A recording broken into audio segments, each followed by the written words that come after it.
Good morning, everyone, and welcome to the second episode of The Beat, bringing you news at Riverside City College, Tiger Athletics, arts and entertainment, and a preview for our special episode coming next week on The Beat's featured conversations, covering deaf refugees seeking asylum right here in Riverside. Look out for that on Tuesday morning next week, March 22nd.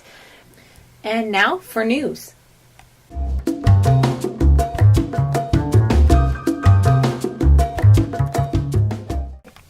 A new RCCD hire has caused some controversy at the last Board of Trustees meeting on March 1st. RCC's Board of Trustees appointed Lorraine Jones as the compliance officer without bringing any faculty association members on the hiring committee. This violated a certain gentleman's agreement between Chancellor Michael Burke and RCC's Faculty Association, which was formed because of past issues the faculty had encountered with a former compliance officer.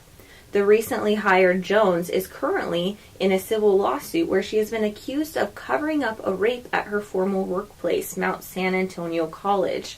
Of course, the trial is ongoing, and RCC school officials say that Jones, of course, is innocent until proven guilty. But the Faculty Association would have liked to have been informed about the circumstances and is submitting a report of this incident to the board. The Chancellor took full ownership for the situation at the last Board of Trustees meeting. We did a lot of attention and serious concern around how we engage with and involve faculty on hiring committees. We did not follow up best practice. That was my oversight. I own that mistake. I'm sorry for the oversight, and I want to share that it was not intentional.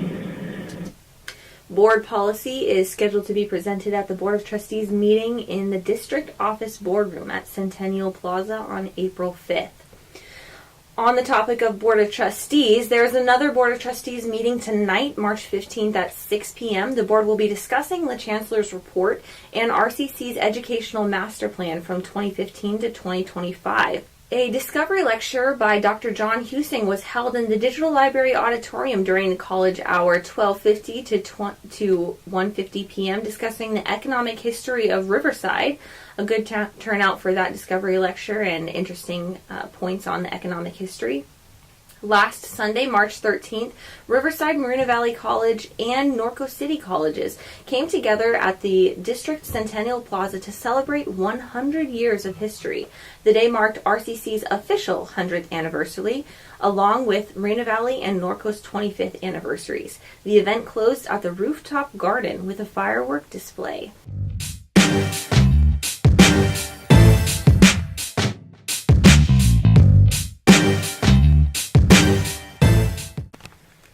Next up for sports updates, we have Laura Tapia with us. Hey, Laura.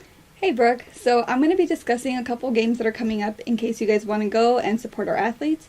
First up is women's tennis, and they're facing Orange Coast College on March 15th at 2 p.m. That'll be at the RC tennis courts. Then men and women's track and field will be facing UCI at the UC Irvine Invitational on March 18th at 8 a.m.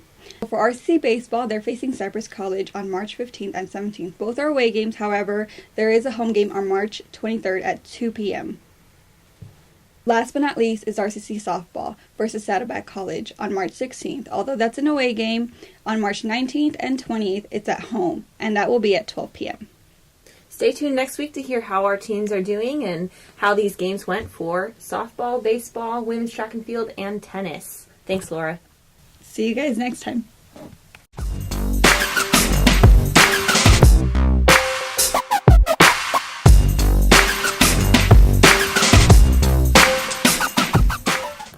Now for A&E, we have Alyssa Ruiz with us. Alyssa, over to you.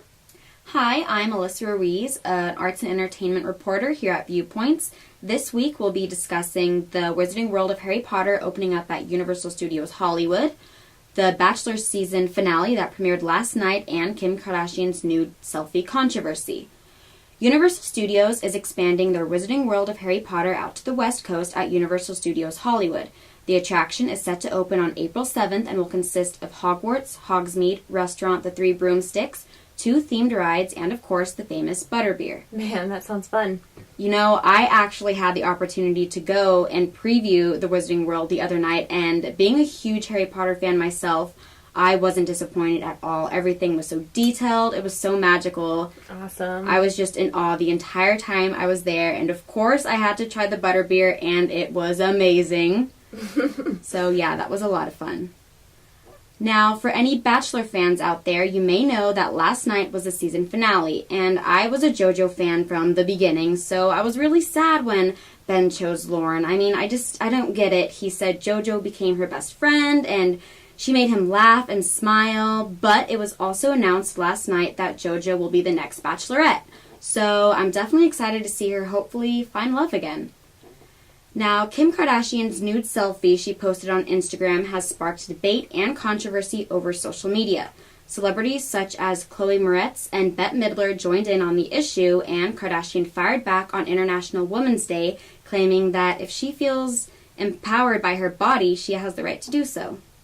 Wow, pretty crazy stuff. I know. I mean, I don't know. I'm going to bring you in on this. Like, what do you feel about this? Like, You know, I'm not really sure why she posted it in the first place. Maybe she wants to feel empowered by the ability to post nude photos. But in my own opinion, it sexualizes the female body. And there's a difference in feeling empowered and just being able to publicize your body. And there's a difference between that and feeling comfortable in your own skin. I don't know. What do you think? Yeah, I mean, I could see both sides of the story on this one. I'm all for women loving their bodies and feeling comfortable in their own skin. I think that's great, but at the same time, I just don't understand the point of her posting this picture for 60 plus million people to see. I mean, she really didn't write back about why she posted it until after she received so much flack for it. So, Right. That's Kim Kardashian for you. Exactly. Thanks for that update, Alyssa. Next up, we'll be moving on to our featured conversation. You can look out for this for next week, March 22nd. We're going to have a special conversation with lawyer Hadley Baramovich with the Immigration Law Office in Riverside about deaf refugees and their fight for asylum in the United States. We'll be discussing deaf persecution in some countries of Central America and Mexico and why some deaf individuals are seeking refuge status here in Riverside. Watch out for the Viewpoints issue also being released next Thursday, March 24th, as a team of reporters chime in on issues like ocean depletion and overfishing, California laws on assisted suicide, and inequality. Thanks so much for that. For now, see you next week.